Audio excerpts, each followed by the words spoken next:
everyone. This is Raphael. And I'm Lauren. We're the Pacheco siblings, and welcome to the Hypercube podcast, the talk show where two siblings converse about anything and everything. Hey, it's been a little while since we did one of these. Oh, it's been so long. It's been too long. Yeah, I really feel like it has been. I mean, life has a way of getting in the way. So I think that's largely been the reason. But we've both been been getting a little bit freer, and hopefully that trend continues. Hopefully we can do this a little more often. But in any event, I think we had something particular we needed to talk about on this occasion. Yes, indeed. And in the interest of transparency, we wanted to get this in a podcast episode. Yeah. I think in the interest of the radical transparency that we're trying to practice when it comes to business affairs, as well as just posterity and for the record, and also just having an interesting conversation, because you and I have been having a lot of business meetings lately, trying to get our stuff figured out with regards to the larger P-cubed collective enterprise. And as part of that, I think there's a number of things we've agreed upon. And I think we both have a similar idea of the direction we're wanting to go. But I wanted to have a recorded conversation talking about at least my personal reasons why I've started thinking more in the direction that we're going. And maybe get your feedback on that and have a little bit of a conversation around it. Because I generally know what you want to talk about, but you haven't actually pitched this thing to me. So this will be the first time I'm hearing it. And I'm curious to hear what you've got for me. Here's the deal. I mean, I think, so there's a number of different ways we've talked about kind of being able to monetize and be able to have more independent sources of income. And the thing with me is I think I've come to a pretty big realization recently, which I don't think it necessarily, I think it more so just articulates what I've already been practicing. And so it's a bit of a mindset shift, I think, in terms of what I've been saying. But I really think it's just drawing closer to what I've been doing, which, is a kind of paradigm shift that I think is necessary every now and again. I think the biggest thing that I've changed in my wording is this. And Haley kind of freaked out when I told her this. And I think it is something that should provoke, I guess, a immediate reaction, which is sell out. No, quite the opposite, actually. In some ways, I do not want to make films for a living. So let me just throw that out there. Okay. And now let me break that down, though. What exactly does that mean? So I mean, being an artist, being a creative, being a storyteller has, I think for as long as I can remember, been a general part of my identity. And I don't think that's ever something that's going to change. However, I think what has changed, especially with regard to film, but with regard to a lot of creative endeavors writ large now, is the fact that would I consider it my career? Right. And as you've said on a couple of occasions to me in private, right? Like the way you pursue, also don't mind the dog in the background. I don't know if that might get picked up on the mic a little bit, but that's our boy Luca yelling at the neighbors. Keep it down. We're recording in here. That being said, so the way you pursue a career, versus like a passion or a dream or a hobby or whatever any number of other things could be, is going to be inherently different. And even, ideally you can make your career out of something that is easy for you to do. Not necessarily that the work is easy, but that it's something that comes naturally to you as like, okay, I could do this work sustainably, right? I can do it over and over and over again ad nauseum, because that's what a job requires of you. And ideally, that should be something that's smooth for you. However, again, there are certain requirements for something to be the thing that you make your living from. And regardless of whether or not it is something that you love, it is something that when it becomes your job, will take on the attributes of a job to you. Yeah, absolutely. And I was kind of reminded of this. I had a coworker for a time recently.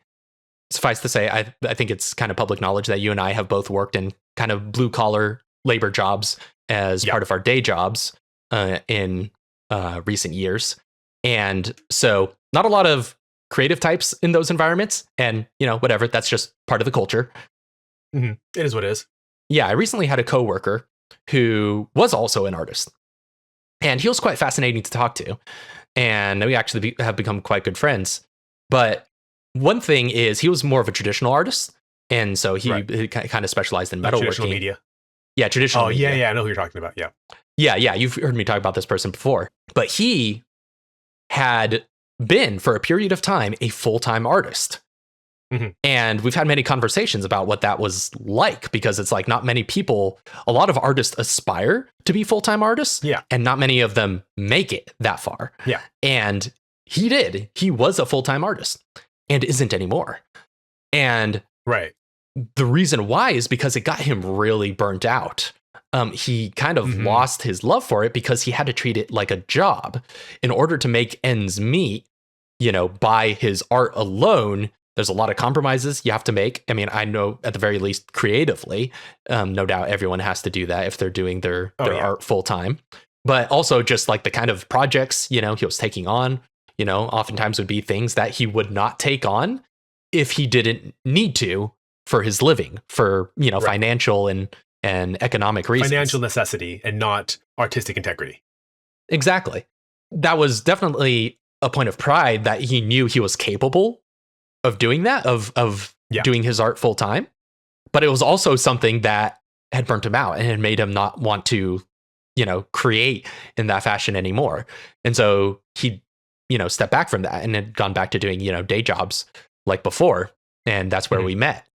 That was an interesting reminder of the fact that what that requires of you in order to do your art full time, right? It's not the same thing as being able to create in the absence of financial necessity and being driven purely by desire and by the creativity itself.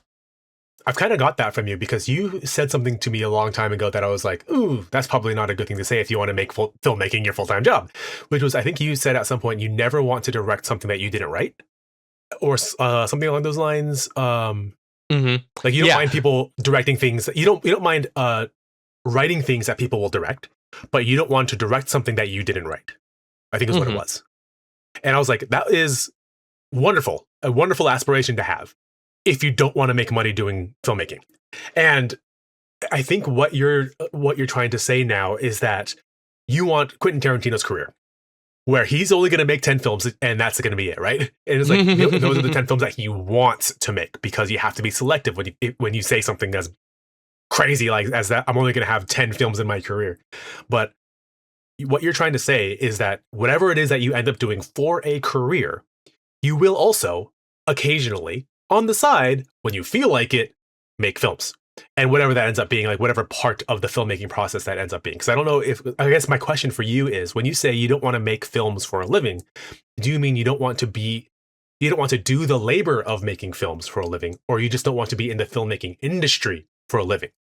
Because being a director in filmmaking versus being, say, a writer in the industry are like two separate things. Because I have no idea how Quentin Tarantino makes his money outside of the 10 films he makes in his entire career.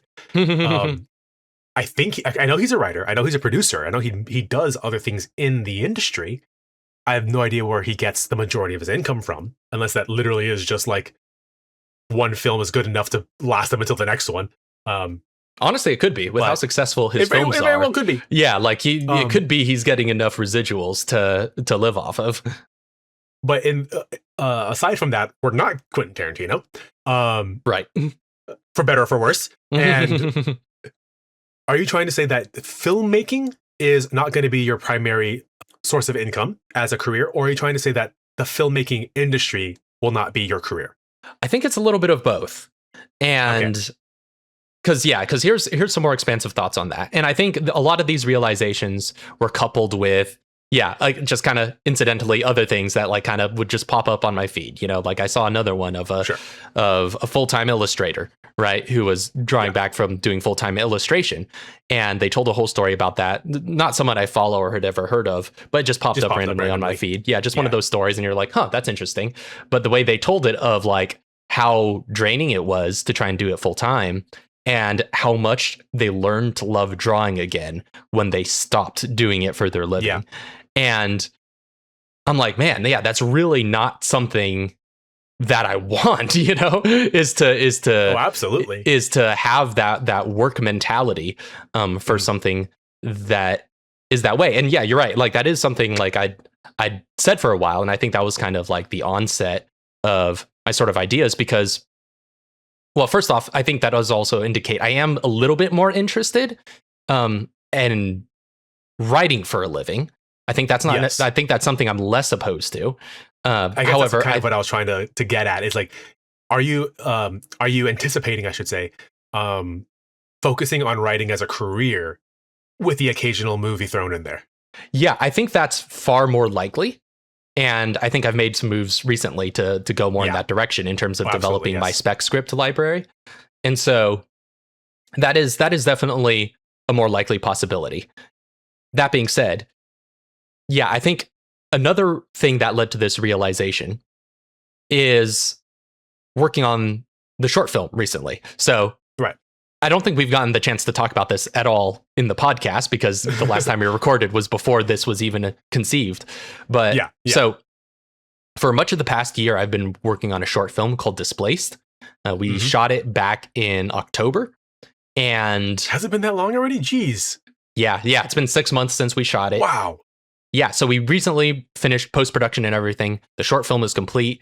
We've been submitting it to film festivals, and we're just waiting to hear our notification dates. And the teaser trailer is up on our YouTube channel if you want to go check it out. That is true. It's on the YouTube channel and the website. Yeah, you can get a glimpse of it before it comes to any festivals. So that being said, it was a very extraordinary experience. Definitely the largest scale short film our studio has really ever done in terms of it's just spanned like continents. Right. Yeah. In terms of just scale, budget, and just sheer officialness really of the manner in which it was made. Yeah, like it went through a lot of very legitimate channels of hiring and communication and whatnot. So it was just, the whole process was really like the closest thing to like a legit industry short film I think P-Cube Collective has ever done. And that's really awesome. That's a really awesome step in a direction that we want to be going. That being said, mostly just to prove that we could. Right. Mostly just to prove that we could. It was a bit of a proof of concept in that sense. But that being said, it was also like, it was a very rewarding experience in that sense, but it was also a very highly stressful experience. And that's actually, from what I understand, pretty normative for films. Films and film sets are just stressful environments because, you're dealing with a lot of different factors, a lot of different pressures of constraints of time, money, etc. Yeah. And, you're trying to get it all done within a certain time period because you only have certain people for certain amounts of time.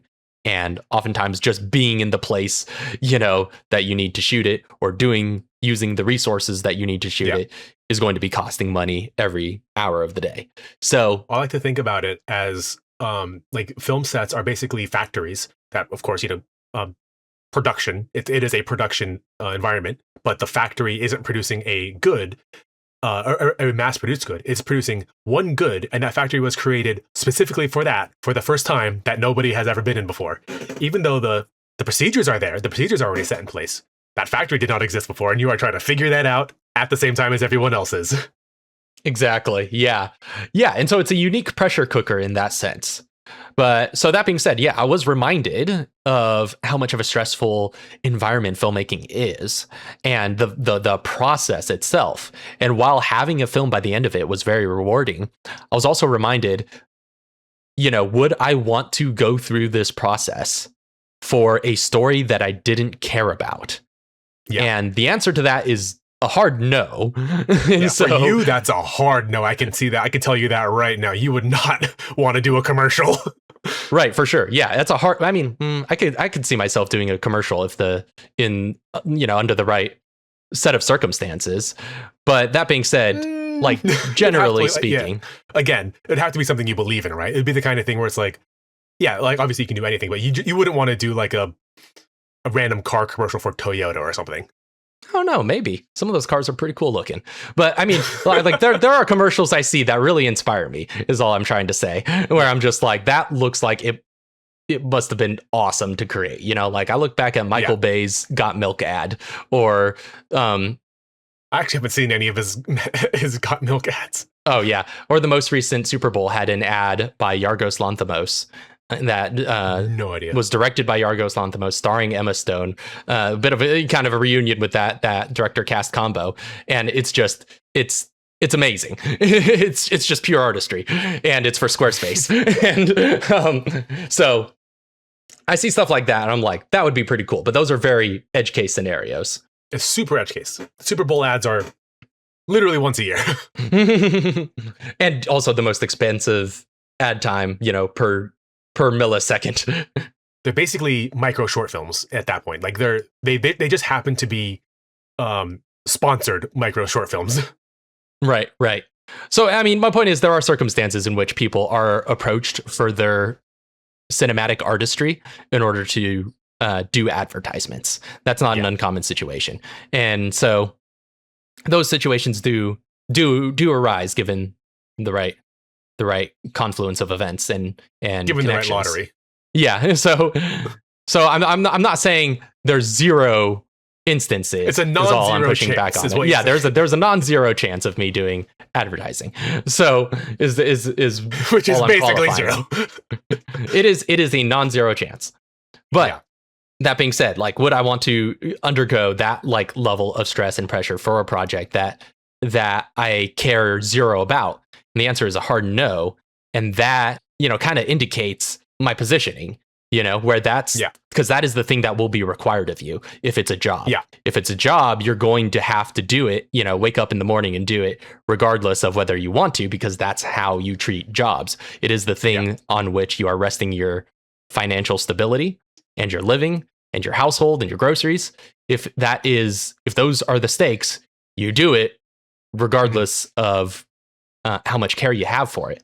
And I think going through this process, and also there is the funding aspect, right? Part of what makes film inherently stressful. And you and I have kind of talked about how there's like different levels of production that different mediums of storytelling take on.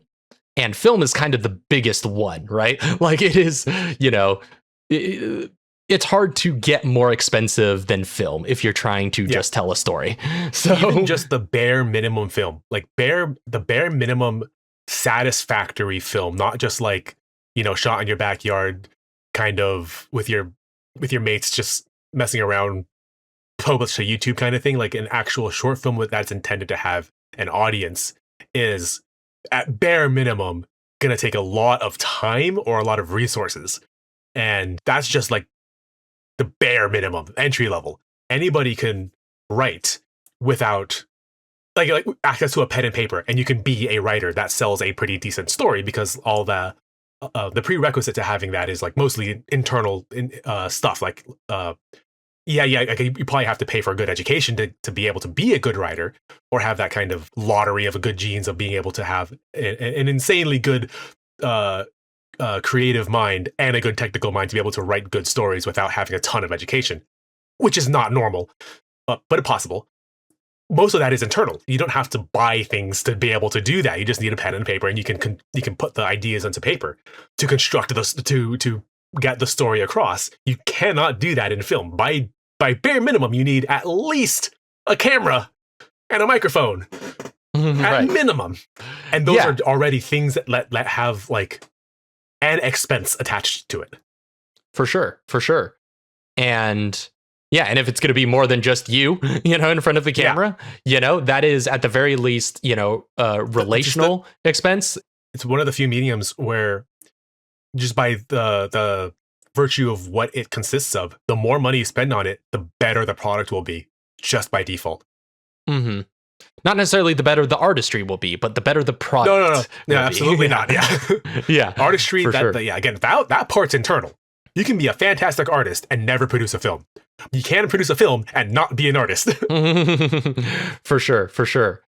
And so you're right. Yeah. And of course, we've talked a lot about how the various aspects of film, like the technologies needed to create film, are getting more and more accessible with each passing generation. And that has been a wonderful thing for the medium.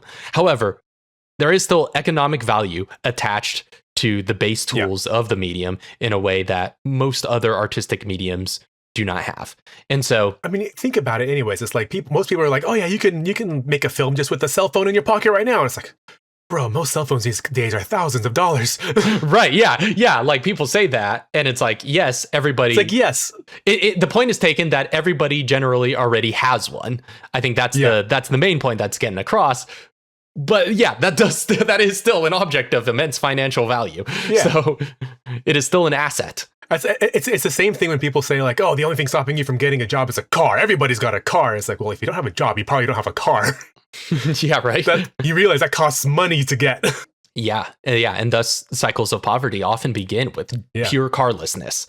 It is quite an unfortunate thing when people I have a whole rant on cars. We're not talking about cars right now. We're talking about our artistic integrity or lack thereof. For sure. All that to say, yes, film costs money. It's inherent to the medium, and more so than any other most other mediums.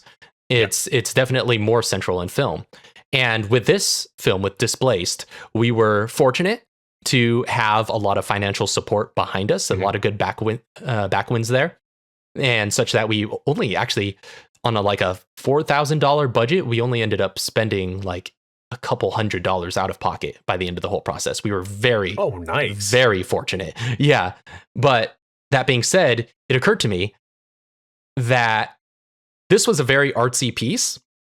Yeah. And we were only able to render it the way that we were because of the fact that we had very no strings attached financing behind it. In most circumstances in a film, you can get lots of financing with lots of strings attached, and that muddies the creative vision because now you have lots of people who are pure business people, not creatives generally, who get a say in how this thing turns out because they have a stake in it, right? Like from a business perspective, they rightfully should have a say. They become a shareholder at that point. Exactly. They're a shareholder. And that's just part and parcel of the business. And, everyone kind of accepts it as such. That's the larger industry of filmmaking, right? The film industry is that is the standard mode of operating for film.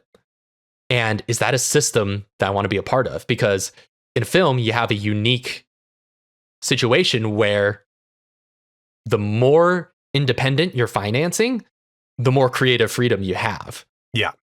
There's a direct line between how independent your wealth is in your funds and how creative you can be in film. Yeah. And that's just a peculiarity of the medium. So, but that's also something that kind of disillusions me from the industry, though, because, out here in the Tulsa metro area, film is a growing industry. There's lots of workshops, lots of education that is available for film right now in the Tulsa metro area because of the fact that Oklahoma is really growing and booming in its film industry right now.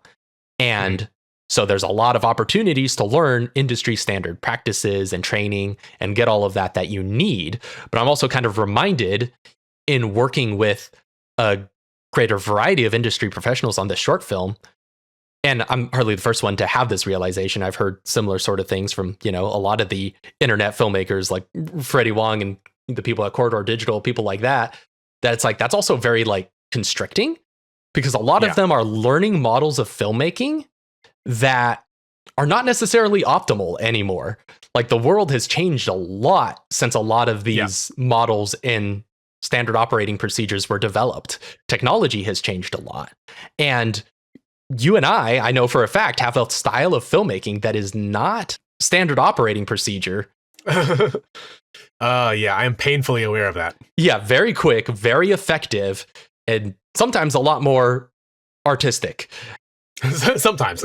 Yeah, sometimes. That's not intrinsic to it. But at the bare minimum, it can be faster and more effective, right? Yeah. And so, but these are things that you just don't always get within the industry, right? And within the industry, you have a lot of constrictions about what you can and cannot do. Because it is a factory. Yeah, because it is a factory, and there is a lot that is tied into it that imposes those restrictions, right? Right, where your money is coming from imposes those restrictions, where your talent is coming from, right? Union, etc. Like, and where your crew is coming from, like all of these create a lot of limitations on what can and cannot be done. And when the picture of success is being able to work on a film that's so big that I can't lay hands on a camera, like that's sounds miserable to me. Like, I don't want to make an entire feature film where I never touched a camera once with my bare hands, you know? So like, that just doesn't sound like what I fell in love with filmmaking for, you know? Like, I just can't picture making a movie that way, but that's the end goal if you're going through, you know, industry standard routes. Yeah. So what you're just saying is you want to remain indie, and you are happily within the indie sphere. Yeah, I would say so. But that being said, again, the financing behind a film still determines a lot of what you can do as well. Yeah. And so the only way to get to be able to do the indie way of filmmaking and make bigger and better and more interesting films is going to require financing of another kind. And my point is, I want to remain in the zone where I am not relying on cinematic storytelling for my paycheck. And that means there are other avenues, other entrepreneurial ventures I want to pursue solely for the purposes of providing paychecks. Because in the end of the day, I know you and I have very entrepreneurial spirits, and we're not applying the full breadth of that because in instances with things like film, right, we're sinking a lot of resources into it, but we are not approaching it in a marketable fashion, right? We're approaching it in an artistic fashion. And that's a good thing, but it means it's definitely a thing. It's a good thing. I think it is an intrinsic good. It is a thing that has value in and of itself. It's just not something that you should ever deceive yourself into thinking, right? That pathway is going to be something that you can rely upon for your living. It can happen that way. It has happened that way for many big names, but it is the exception, not the norm. Because that's so exceptional, it's not something you should, if you make it, I guess what I'm trying to get at is it's a difference of language of what you're making your goal, right? Because business is driven by supply and demand. And if you're to approach your creativity like a business, that means you are going to try to analyze what the audience is demanding and tell your story according to that. Yeah. And that's just not a way I believe in telling stories. And so ultimately, in that sense, I don't think, with, a few carve outs here and there, I'm not saying this as a universal rule, which is across all the mediums I engage in, which is why I'm focusing on film. I think there's more than one medium that this can apply to, but I'm focusing for the purposes of this conversation on film because it is the most obvious one, right? And most all encompassing as well. For sure. And so, right, I don't want to create films in a supply and demand way. That is just not what has that's not what makes me excited about making movies, is what the audience wants. That's just not the way I think about it. And therefore, it's not the thing that I want to make my living at. But there are other things that I can think that way about. And there are other things that I actually like thinking that way about. And so ultimately, what I'm boiling down to is the fact that we've toyed around with the idea of launching a P-Cubed online store and getting into the e-commerce world. Yeah. And ultimately, what you need to do that is products that meet a demand. And so that is something that when I search my database of recent experiences, that I feel very equipped to do. Because first off, when working on this short film, we developed a series of t-shirts for the cast and crew, custom t-shirts. Yeah. You did the vector art. I got in touch with a local vendor that was able to supply them based off of your vector art at, a reasonable price. And that process was actually kind of interesting and a lot easier than I expected and was pretty smooth overall. And I realized, okay, there's our we just did it. We just went through the whole process of producing a product. In this case, for the purposes of giving it away for essentially free to members of our cast and crew as a bonus reward for them. But what happens if you turn around and, sell that at a profit then? Well, now we're doing business, and that is a business that a lot of people do. That is, selling t-shirts. Like that is a very basic e-commerce practice. And so it's like, okay, wow, we have merch. We have merch. We went through that whole process. We still have leftover keychains that Rose had developed for us as a gift. As gifts a long time ago. But she had to buy them with a certain amount of bulk. So we still have some stock of that. What is that? That is merch. That is a product. And it's already like branded with characters from our stories. And so, and then couple that with the fact that, my day job for the past couple of years has actually taught me a lot about the world of logistics. Like I've learned a lot about the way that logistics, shipping, freight, etc., how all of that works and what a lot of the language and industry standard practices are behind that, and how to do it, how to scale it.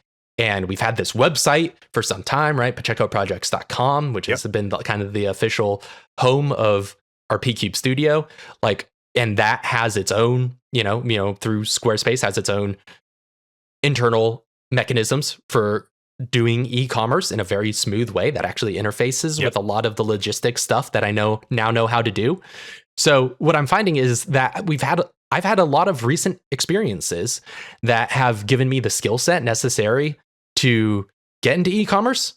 And we have a lot of interesting properties, stories, IPs, if you will, that lend itself well to already creating merch for it. I mean, and that's so much of, you look at the most successful businesses in the media world, like take, I don't know, Disney, for example, right?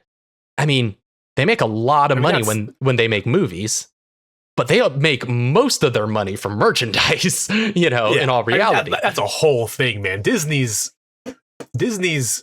merch game that's another level. Right. That's just crazy.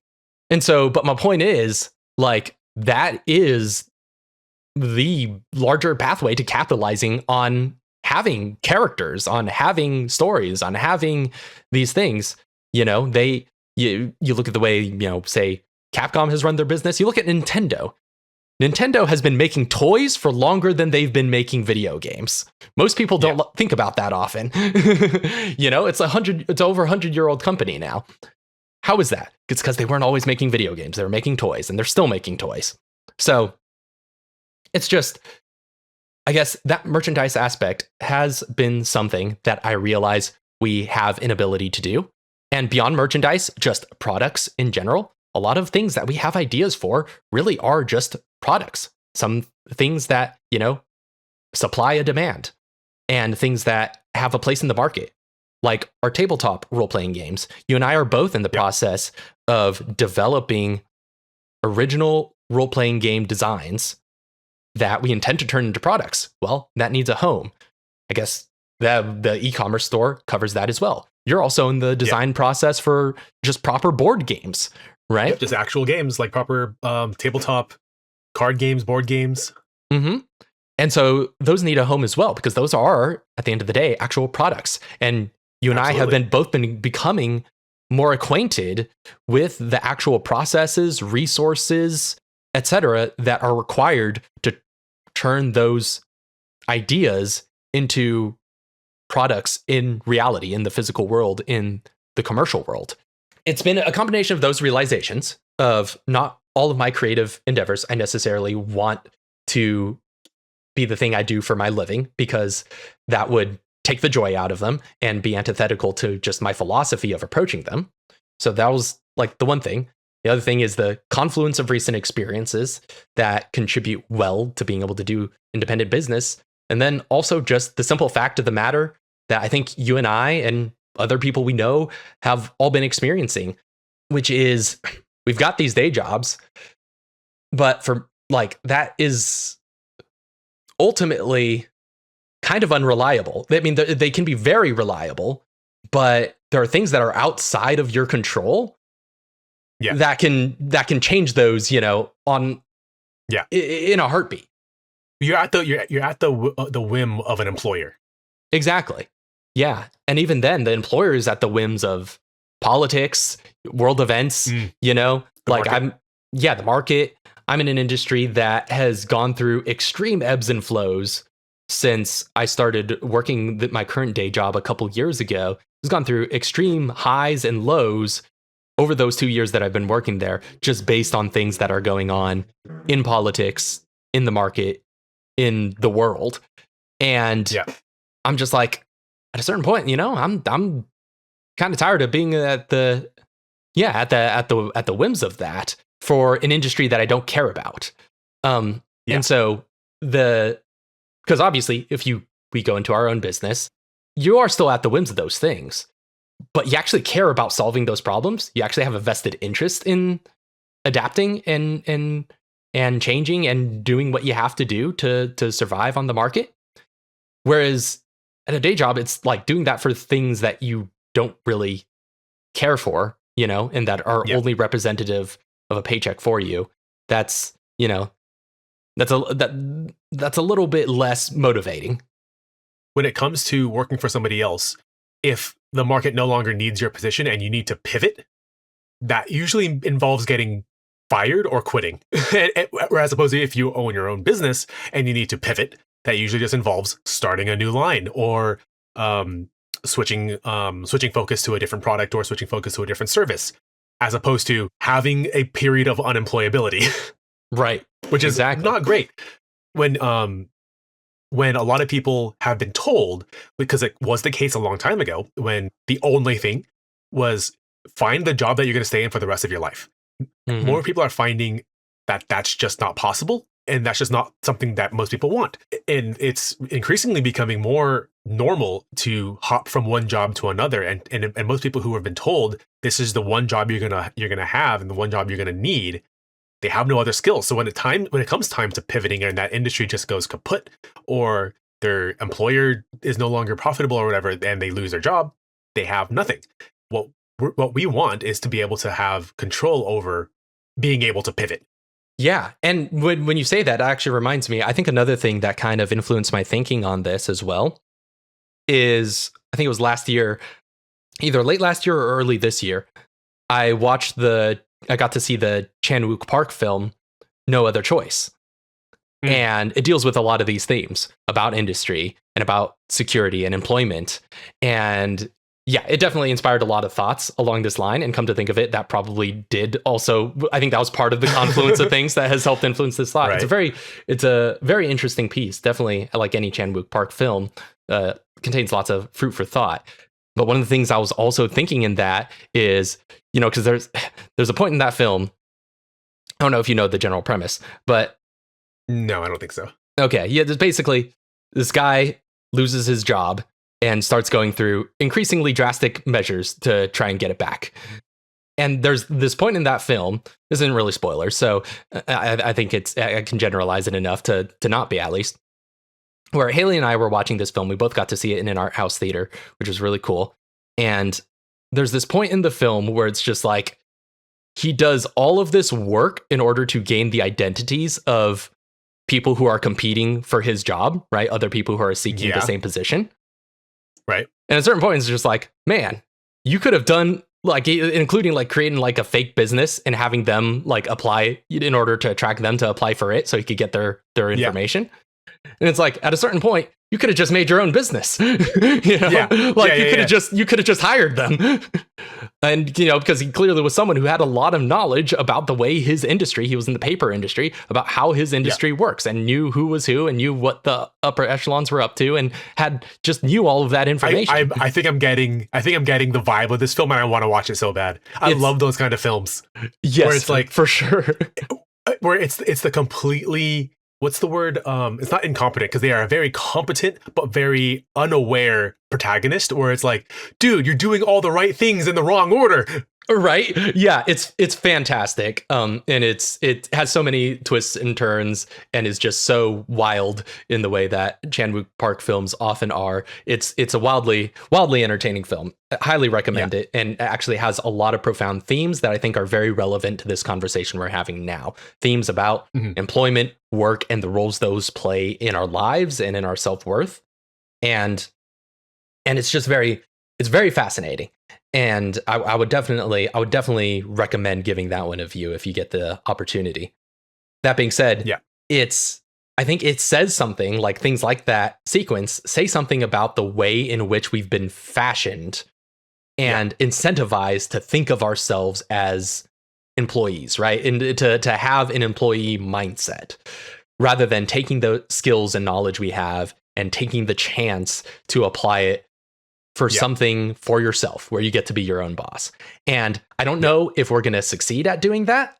Ultimately, I think some parts of that are in our control and some parts are not. However, we've never really given it, I think, a fair shot of trying to do it running a proper business for the purposes of profit. And until we've actually given it a solid effort, I wouldn't want to give up on that. So that being said, we have lots of ideas for different products we want to try. I know Haley also wants to try and get prints of some of her traditional art, which, can also be, I was thinking also photography prints might be something I want to get more into because I have been wanting to do more photography as well. And I know some of the shots I have seen worst shots sell as prints. So I don't think I don't think that's outside the realm of possibility for me either, since I have a pipeline now for getting high quality prints. That's another thing I've come into. And so these are all opportunities for products. And I think it's time we just capitalize on the things we have that we can sell and people want to buy. You know what's silly? I just realized that there is a one-of-a-kind poster that's hanging, I believe, in your room that I made that is a product that is a poster that we are not selling. Right? Yeah. We have a bunch of random things like that in our back pocket that I don't feel we have fully capitalized on. So, because I think was there 3 posters that you had me make for Resident Roleplay, and you have the Aiden one printed out, and there's one for Aiden, there's one for Walker, and I think there's another one after that as well. Yeah, there's one for Sean Lennox. Yeah. I mean, the degree to which, we have rights for all the assets used in them, I'm not sure, but that's something that's interchangeable. For the Walker one, 100% of that is mine. There you go. That's at least one. I should say, because I didn't draw Walker, but true. But yes, we own the rights to it.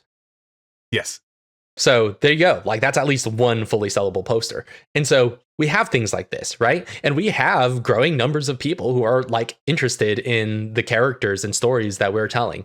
And, that growth has been slow, but it has been steady, right? There has been no regression in it.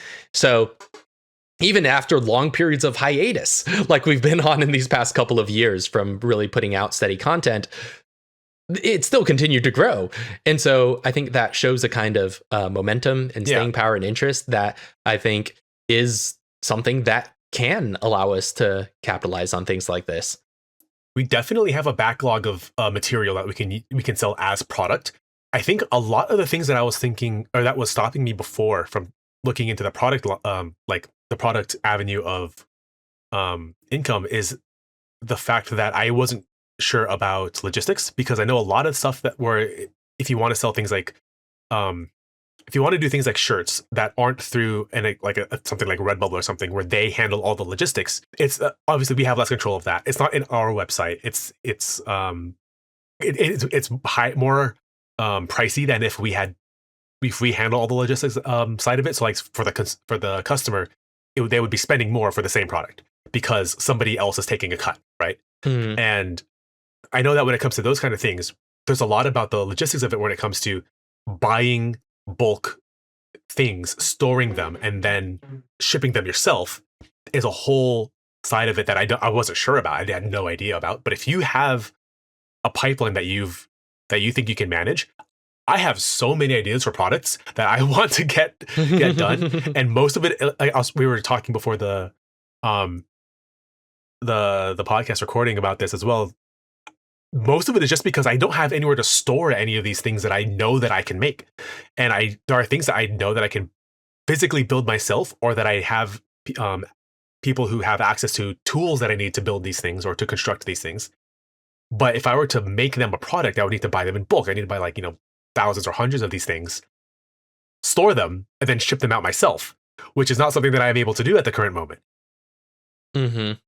Yeah. And so those present challenges. But yeah, like I said, that's logistics is something I have some experience in now, and at least greater experience than I'd ever have before. And I definitely think a lot of those lessons I've learned and knowledge I've gained, I definitely think that can help us here, because that is something that I now have the tools and vocabulary to be able to figure out. Because I don't know anything about shipping in that side of the warehouse, because we both worked in warehouse, and I'm usually on the production floor aspect of that. So I was like, yeah, sure, I know how to pack the stuff. Mm-hmm. I don't know what happens after that. Yeah. And so I think we have those pieces of the puzzle now. That's really good, because there's like you were saying, we have a huge backlog of stuff, and the more that I'm thinking about it, we have a huge backlog of stuff that are already finished, that just need to be essentially printed and shipped, and we just don't have anywhere. We haven't had anywhere. We haven't had the willingness to put it onto our website or something like that, for one reason or another. I know a lot of my hesitancy to doing stuff like merchandise is, I think, was a kind of manifestation of that like imposter syndrome, where it's like, yeah, these are things that I've made, but nobody's going to buy it. So why should I bother? Yeah. And I think there's also a kind of natural hesitance in us coming from the art world first and knowing that world very well. Yeah. Right. There's this culture of like selling out that I think gives a lot of artists pause to doing things that would actually be, of good sound financial gain for them. And I think there is a certain amount of that I think is in the back of our head sometimes. Yeah, that gives us pause for going deep into these kinds of endeavors. But ultimately, I think I'm just reaching that point in my life where I'm getting older, responsibilities are getting heavier, and I'm just tired of day jobs. I remember there was this viral post that I saw where it was basically exactly that, where it's like, why is there such a stigma against artists selling out? In literally every other aspect of life, that is a good thing.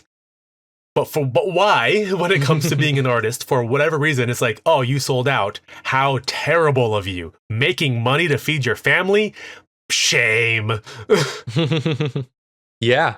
It is a bizarre, just purely cultural manifestation, right? Like I really don't think there's a logic behind it. It's just purely cultural. And it's the whole dying penniless artist fantasy is what it comes down to. Yeah. And I think struggling for your art in obscurity, for whatever reason, that's a desirable thing. Right. Well, and I think wherever you find that, I think that is, let me put it carefully, I think that is an admirable thing. I think it's easy to admire people who are in that situation. And many great artists have been, including ones that today, but not in their lifetimes, are considered masters. But I think that is an admirable thing, but I think it should never be a desirable thing. I think that should never be something that you should want for someone, someone should want for themselves. That's exactly it. It's the kind of thing where it's the lottery, right? For every artist who struggled in obscurity, who became famous post-mortem, there are millions of artists who struggle in obscurity whose art will never see the light of day, and nobody will ever know their names. And it's just a survivor's bias, right? We see the ones who we decided to prop up, and it's like, yeah, sure, you can count on your hands the number of artists whose careers were like that. But every other artist, even artists who were not in obscurity in their time, we will never see their art today, because it's just like, it's a complete lottery. Who is going to last the test of time, and what culture will latch onto at the time? It's not you. That is not a investment strategy, right? It's a lottery. It's not something that you should aspire to try to do. If it happens, it is entirely out of your control. there is nothing you can do to control the outcome of your career once you pass away. So you probably shouldn't try to live the worst kind of life while while trying to get there. Yeah, for sure.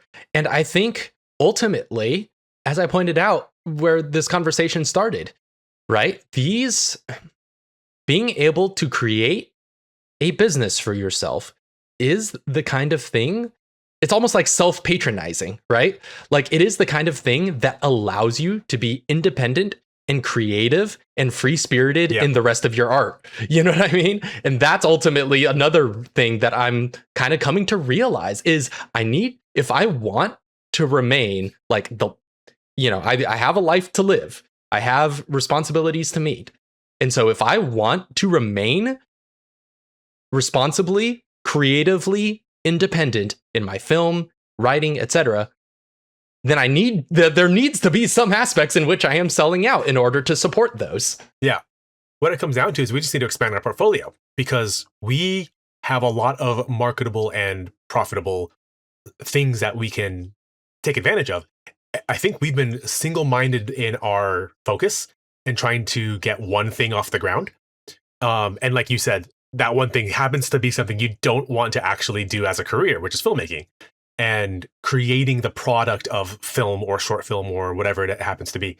And I'm now coming to the point in my personal artistic journey where it's like, I've realized I am perfectly fine being being that in my artistic life. Like I am perfectly fine being talent for things I don't care about. Because especially with this last bit of experience that I have doing community theater, it's community theater. There's like some of these plays are very pretty lowbrow kind of, humor for the sake of getting a laugh out of the audience as opposed to pure storytelling. And I'm like having a great time playing these roles.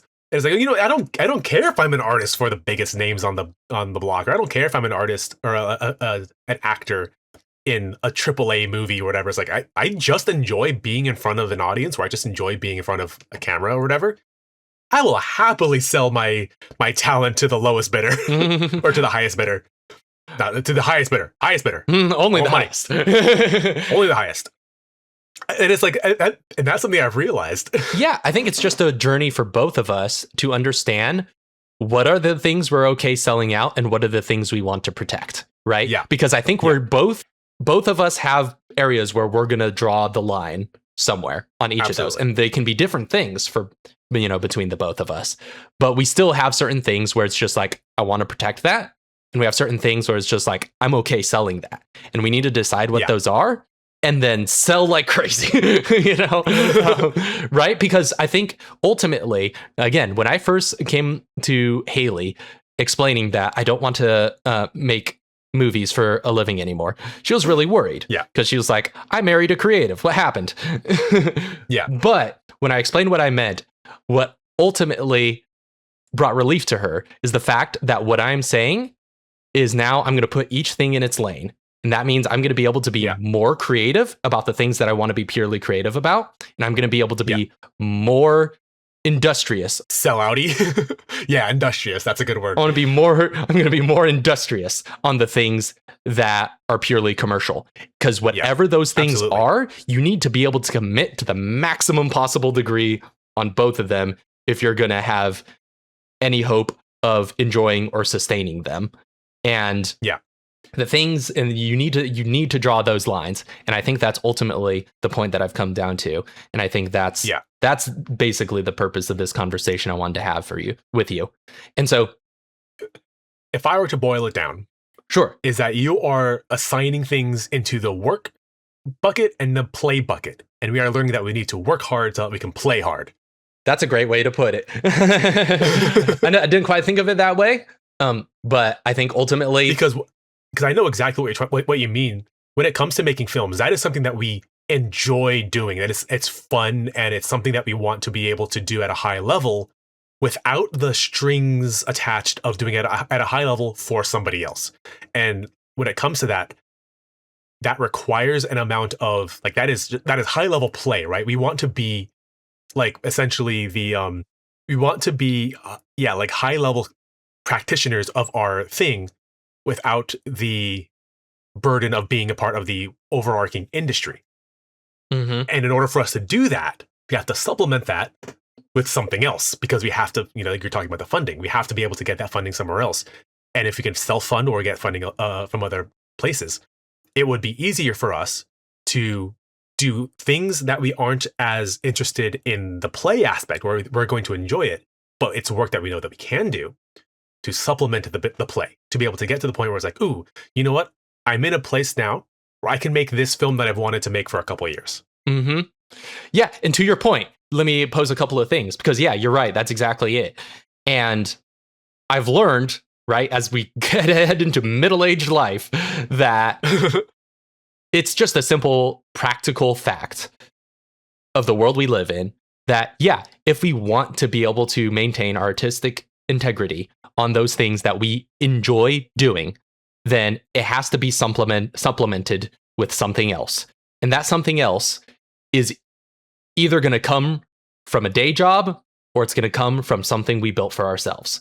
And I would much rather it come from something I'd much rather be our own boss and have it come from something that we have control over than another day job in the long line of day jobs we've done. If you have the option from getting a paycheck from doing something you hate and dread doing, or just generally have no interest for, which is worse is apathy. And if you have the option between that and something that you kind of generally like and have no problem doing it repetitively, but is a thing that you enjoy, why do you pick the former intentionally? Like, there's no reason to do that. Right. If you do have the option to supplement a lifestyle with a thing that is tangentially related, mm-hmm. Yeah, then why don't you? Exactly. And that's what we need to get to. Yeah, because I mean, I'm showing up to work every day right now, and I'm doing logistics. And trust me, I'd much rather be doing these logistics for some Resident Roleplay t-shirts than the product that we're selling at this job. I'll tell you that right now. I could answer that easily. Yeah. And so why not? That being said, case study for what you were just talking about, I was thinking of Markiplier. Right. And the Iron Lung film that happened recently. And he was able to create that, at least from what you're describing to me, because you went and watched it. I haven't yet. But yeah, he was able to create that in such a creative fashion because of the fact that it was also a self-funded endeavor. But what funded it, right? Like the business aspect of like what he does, like the content creation, clearly he has a passion for doing the film. But the content creating is what's making lots of money and all the, various deals that come out of that. And so, that created the funds in order to create a film that had no strings attached to it. Like, he was able to do whatever he wanted on that film because something else is making the money. That actually brings up a good point, because one of the things that he has talked about in his film is like, this is the first feature film that he's made. But it is not the first time he's done this level of production. Arguably, things he's done before, like Markiplier in Space and Markiplier, A Heist with Markiplier, were bigger productions, more actors, longer production days, a longer production cycle, produced more content, more hours of, like, more minutes of actual content than this one movie did. But this one movie is seen as his biggest thing because its format demands more attention. And the thing is, I think what we want to do is we want to be able to say, to get to that point where we can make, let's say, our Iron Lung or something like that, right? But he's like you were saying, he supplemented it with content creation. And I think what we're also trying to say is at least I am going to, I want to focus more on that aspect as well. Not just the product that we're doing, but the content creation side of it, like producing more videos of just us doing things, either on streams or like produced videos of like gameplay stuff, like you are doing now the war stories for your stream. And that's content that is going to, aid in that goal to eventually get us to the point where we can do our Iron Lungs. Mm-hmm. And because we've already made our Markiplier in Spaces several times. We've done that already. Yeah, we've done massive productions. And what we just need to get to is the point where we can start making our iron lungs, where it's like, yeah, this is like the culmination of everything that I've built before, but it is not our most difficult thing that we've made, nor is it the most like technically professional thing that we've made, depending on how we want to do it. But we want to get to the point where like that product is like, oh yeah, this is culturally seen as the more important thing, and this is like a very good thing that we have made entirely on our own. Maybe not entirely on our own dime, depending on how ambitious we get. But to get to that point, right? Right. Because we have that setup. We're just not taking advantage of everything. We're not leveraging that basis to get the most out of it to get to that point. And I think that, I mean, you know, maybe that might be something we draw different lines on too, because, you know, I think in my younger days, I tried to do content creation full time and found out that very quickly that it wasn't for me.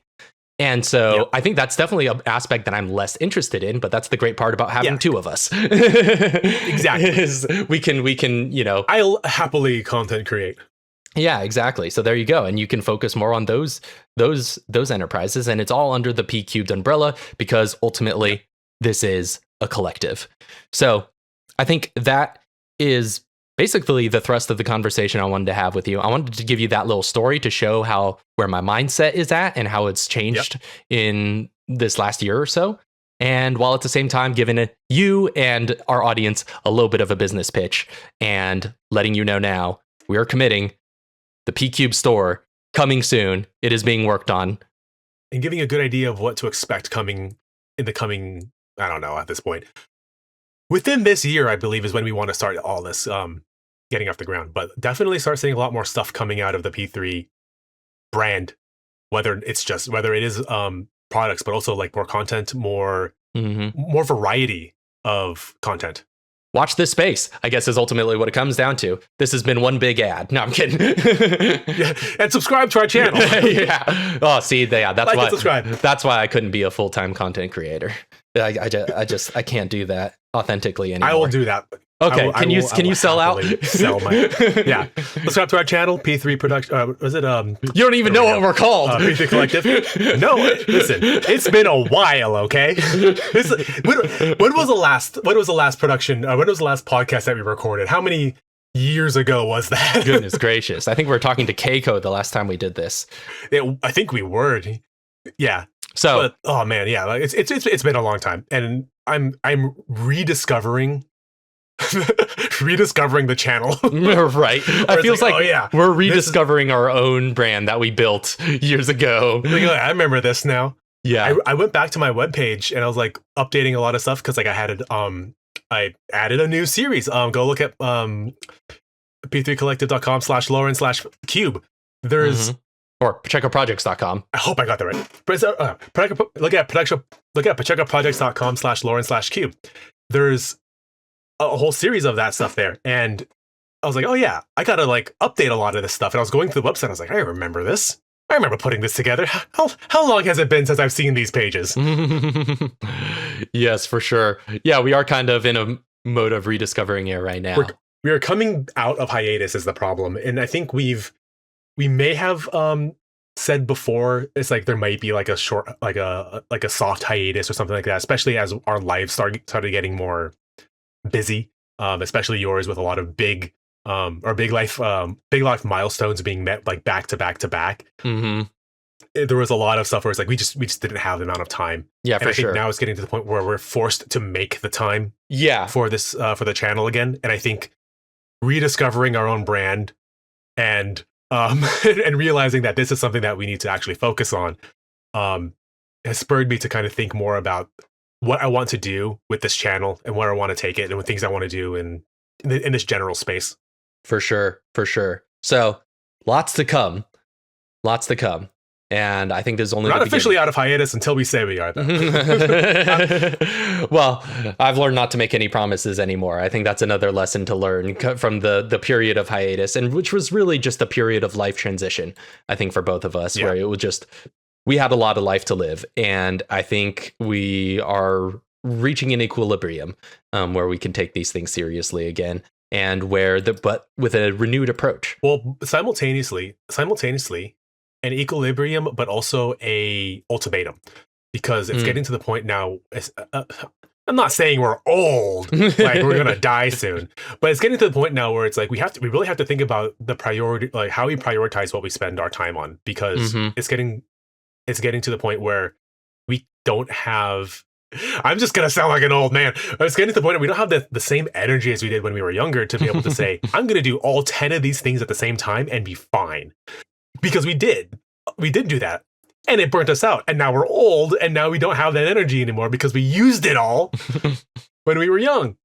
Yeah, that's fair. It does make us sound very old, but it is fair. It is not inaccurate. I will say that. I am solidly in my middle age now, so technically.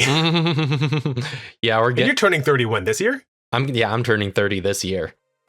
You are officially old. That's what I hear. I'm sorry to say. Well, either way, watch this space. Big things are coming. Yeah. And we hope you'll join us for that journey. But thank you very much for listening. This has been the Hypercube podcast. This show is edited by Raphael Pacheco and mixed by Raphael Pacheco with original theme music by Mono Memory. Until next time, we'll see y'all later. God bless. See ya. Go sell out to somebody.